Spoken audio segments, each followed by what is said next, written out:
Hello, you're watching the Dr. Selma B Show. Welcome. If this is your first time watching, pull up a chair and thank you for sharing your time and energy with me.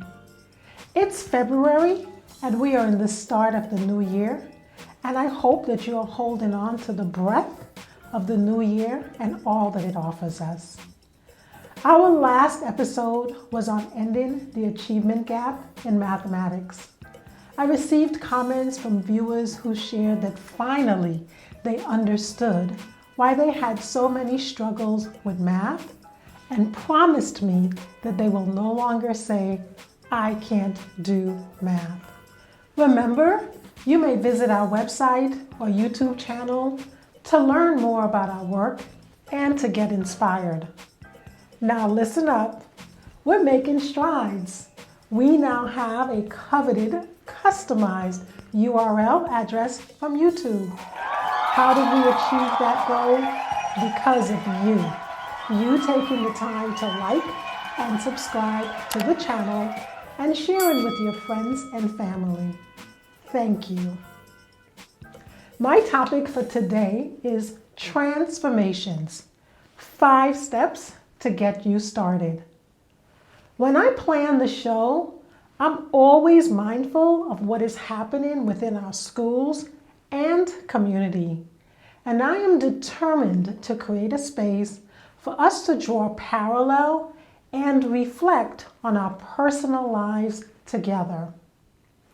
I chose this topic because this pandemic season is about transformations. When we listen to the voices from the Black Lives Matter protest that is demanding an end to systemic racism and change in the perceptions of how people of color are treated and seen, it's an awakening. They have found their voices because they were dissatisfied with the killing and brutality of Black men and women. And in this season, there is also a renewed demand for transformation of our public schools, which is grounded in the 1954 case of Brown versus the Board of Education. What about you, sir? Do you think the colored students will show up? If I got anything to do with it, they won't show up. Well, I think it's a breaking point of the school integration. I just don't feel that they have a right to go to school. It is easy to believe today that we are an enlightened society, free from problems of race, gender, or economic separation. But some of the most difficult lessons we learn are a result of individuals who push us through these divisive barriers. In September of 1957, 9 Black school children, the eldest only 17, forced us through such a blockade. They sought a better education for themselves and the opportunity to pursue the American dream. This is Central High School, Little Rock, Arkansas. Troops, which for nearly 3 weeks lined the sidewalk here in front of the high school under orders to keep the colored students out, have been replaced now from their orders to comply with the law, which means let the Negro students in if they come in. We were Terrence Roberts, Jefferson Thomas, Thelma Mothershed, Elizabeth Eckford, Ernest Green, Carlotta Walls, Melba Patillo, Minnie Jean Brown, and Gloria Ray. They became known as the Little Rock Nine. The 1954 Supreme Court ruling on Brown versus the Board of Education found segregation of schools unconstitutional. But as the Little Rock Nine approached the high school, segregationists swarmed the campus. They got no business out here.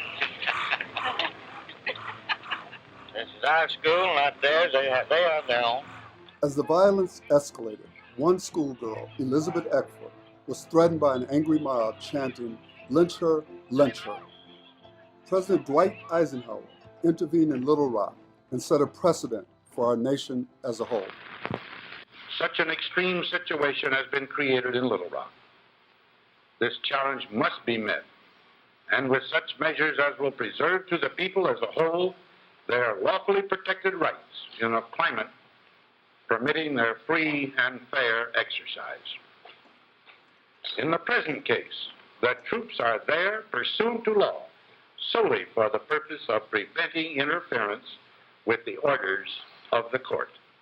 On September 25, 1957, the 101st Airborne Division and 10,000 National Guard troops escorted the Little Rock Nine as they walked bravely past screaming mobs and made their way to the classrooms of Little Rock Central High School. Just got a report here on this end that the students are in.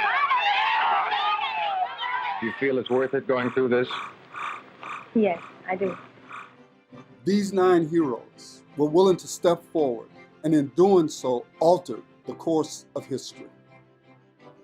It has been more than 6 decades since the Supreme Court ruling that separate was not equal. That ruling also fueled the civil rights movement and also the struggle for access by those with disabilities. What we are witnessing today tells us that change does not happen overnight. The pandemic has raised the question of equity, access, and opportunity. And I'm not only speaking about technology, but also the fact that our children and families are experiencing insecurity. The storyline of the American dream that if you work hard, then you'll get the house, the white picket fence, and the 2 cars is not true. Guess what? Slaves work hard, and the descendants of slaves are also hardworking. And so are coal miners and immigrants, yet they are not living the American dream. Today's show is about transformations on a personal level because I have been impacted by this pandemic and I know that you may also be feeling the effects. I'm a Black entrepreneur. During this season, Black businesses have declined 41%, Latinx businesses 37%, and white-owned businesses 17%. And more than 95% of Black businesses were not eligible for PPP. And that meant that no relief was in sight or on the way. If you've lost your job, your career, your gig, and listening to the narrative that is being pushed that this is the new normal, then what the subconscious is hearing is that the current state of loss will be your future. Today, I wanted to focus on how do we go about reinventing ourselves, especially when resources are tight, constrained, and fear is trying to bind you and get you all tripped up. First, transformations are about change and growth. When we consider the concept of growth, it's easy to make that connection when it relates to children because we can see the physical changes from a baby to a toddler, a child, a young adult. We take seriously our responsibility as a parent and have a shared understanding that parents are responsible for the physical, emotional, cognitive, and spiritual growth of their child. I'm a mom and an educator. And what I have found is that to facilitate the development of a child, you have to become devoted to caring for your child and caring for your students. I want to use that analogy of devotion as we consider our personal transformation. I am calling your attention to the fact that to be successful in reinventing yourself, you must become devoted to caring for yourself. And I know from firsthand experience that all of this adulting that I have to do, and I'm sure you're doing as well, stops us and gets in the way. When our devotion for ourselves breaks down, we don't have the energy to overcome life's obstacles. Here is the power move. When we become truly committed to caring for ourselves, we don't do the things that are good for ourselves because we have to do it. Our mindset shifts, and we do it because we want to do it. Here are the 5 steps to get you started. Step 1, know your worth. After this episode, I want you to find your resume, or if you are about to revamp your resume, I want you to take a moment and seriously examine how you speak about yourself.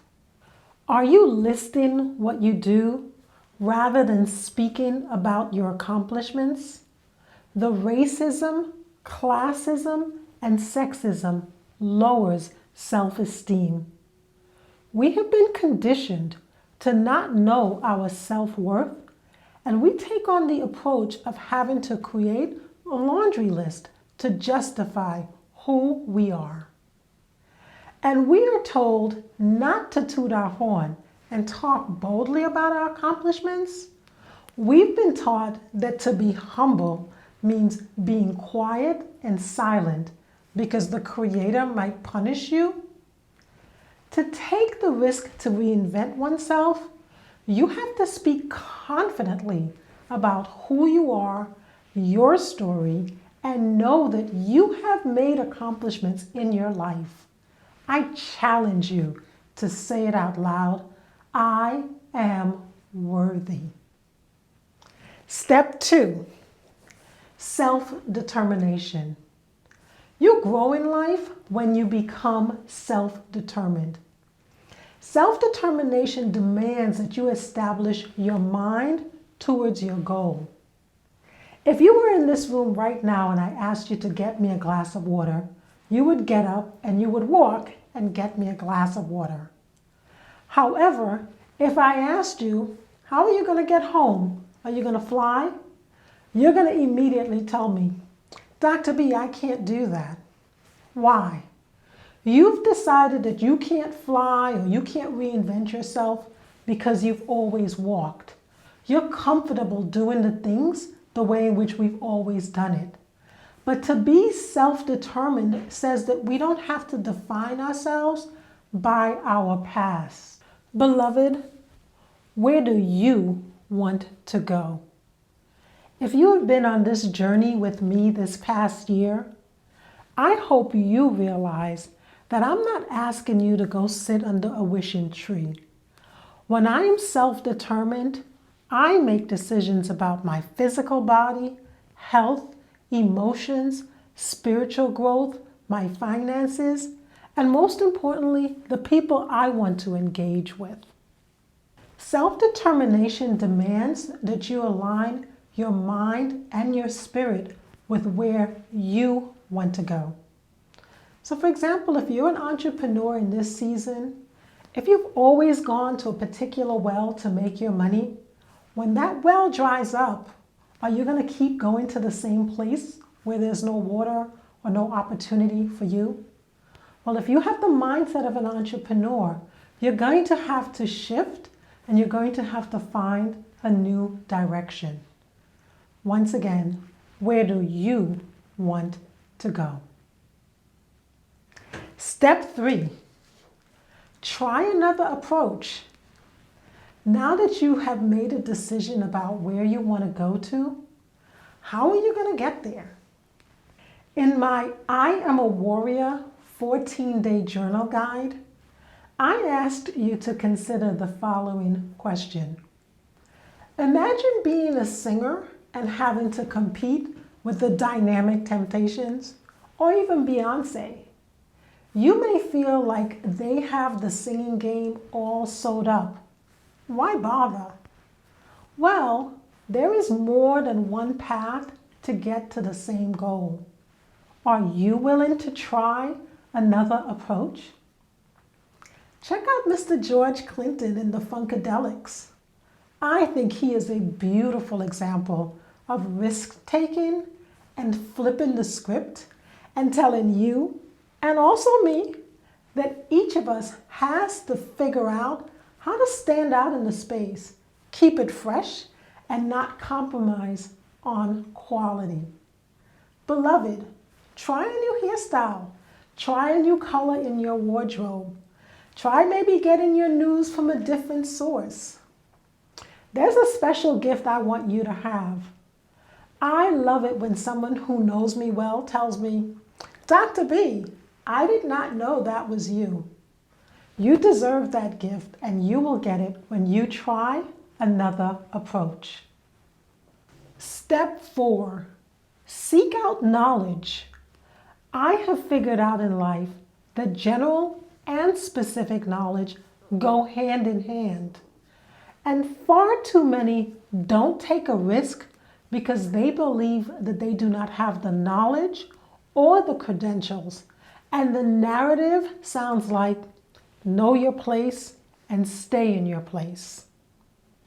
My company's work is to help our educators, students, and parents understand that we come to know in different ways. We give attention to what students should know, understand, and be able to do. First, the theory behind our approaches matter. In other words, knowing that something is so must be learned. However, we must also understand that I can know the theory, but it doesn't mean that I know how to do something. And knowing the theory and knowing how to do something does not equate to knowing how to teach it. Knowledge matters as you are seeking to move in a new direction. I don't want you to restrict and limit yourself by what you don't know, because then that lowers our self-esteem. Instead, I want you to become curious about how to learn and not tell yourself, I don't know, because that means you've given up. Giving up is passive, and it means that you have surrendered. During the pandemic, we have all been pushed to learn, for example, how to video conference, how to figure out this new technology. And you can't start to tell yourself, I can't do this. Tell yourself instead, you're getting started. Then you'll be, I'm almost there. And then you're going to say, I got it. Seeking new insights is active.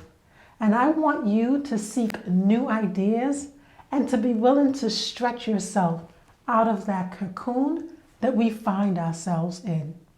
Remember, transformations are not only for butterflies. Step 5, seek out a mentor. An important transformational force as we seek to reinvent ourselves is mentoring. Why mentoring? Beloved, I have learned in life that you can work hard and spend hours stumbling around in the dark by yourself, or you can work smart as you step into a new space, ask for help, accept help, and seek out expertise. A mentor's job is to guide you and help you to get to your goal. The mentor-mentee relationship is unique because the mentee has to take gigantic risks and learn how to build a professional relationship with someone. Now, listen up.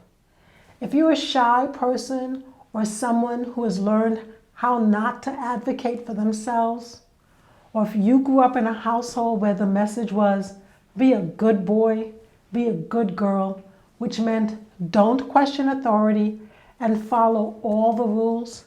If you were trained to feel guilty by asking for something for yourself, beloved, this is going to be where you have to put in the work.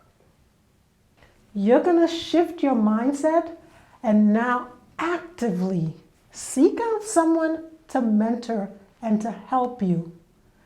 Ask yourself right now, if you're in school, at work, or even in a toxic work environment, or if you're seeking to make a career shift, what have you done to find the support that you need? What have you done to find a mentor?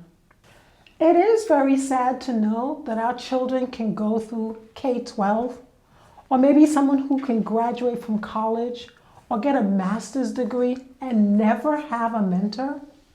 And when you have a degree in your hand and you realize you can't find a job, and it doesn't make sense because you followed all the rules. Well, change your attitude and your approach. When you finish a class or you get a grade, the student who knows how to reach out to the professor 2 or 3 weeks after the class has ended, who sends a note and asks, "How are you doing?" and says, "Can I come talk to you?" They are the ones who are now going to move forward in that space. The person who worked their mentor relationships have someone in their life who's going to pick up the phone and call someone in their network and say, "I have a really good student," or "I have someone I've worked with. Can you help him out or can you help her out?" A mentor opens doors for you. And yes, I understand that systemic racism has denied opportunity.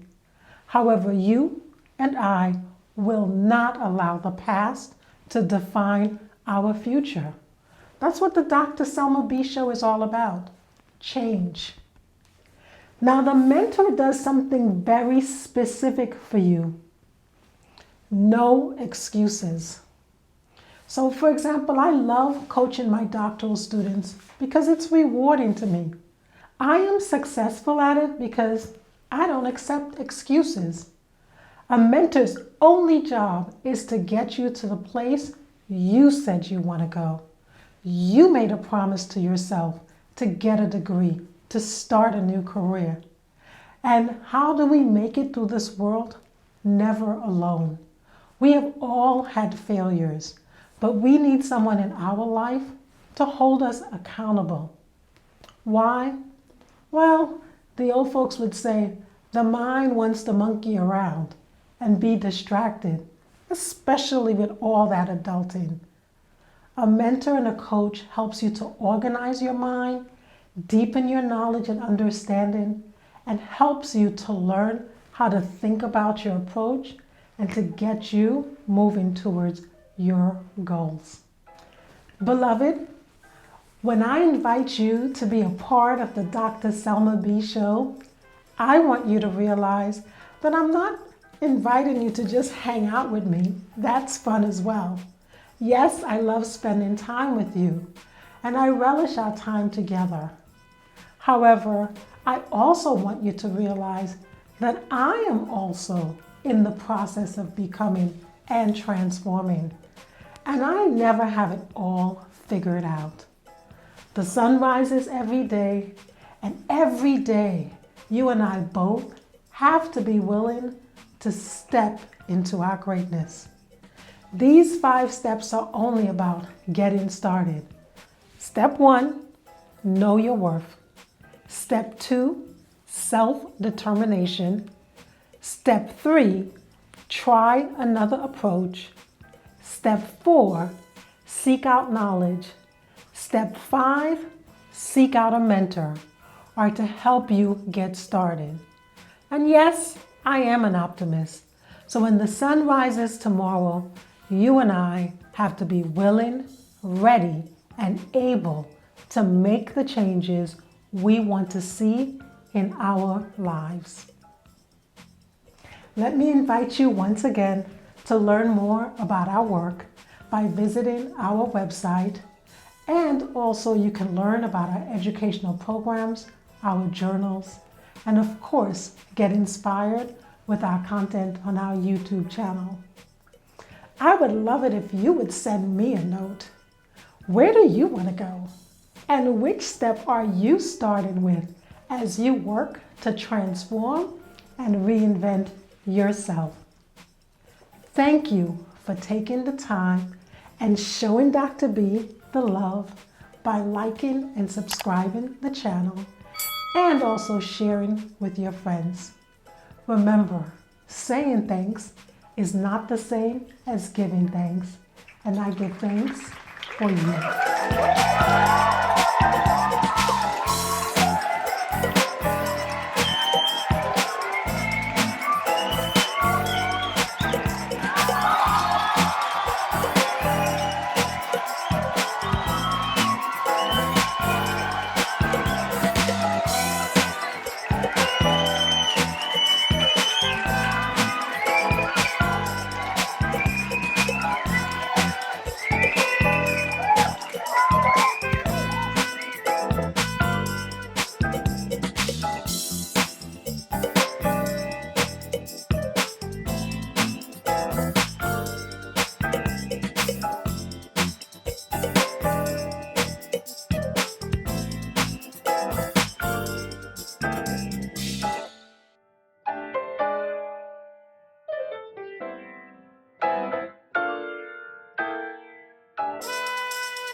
Bye.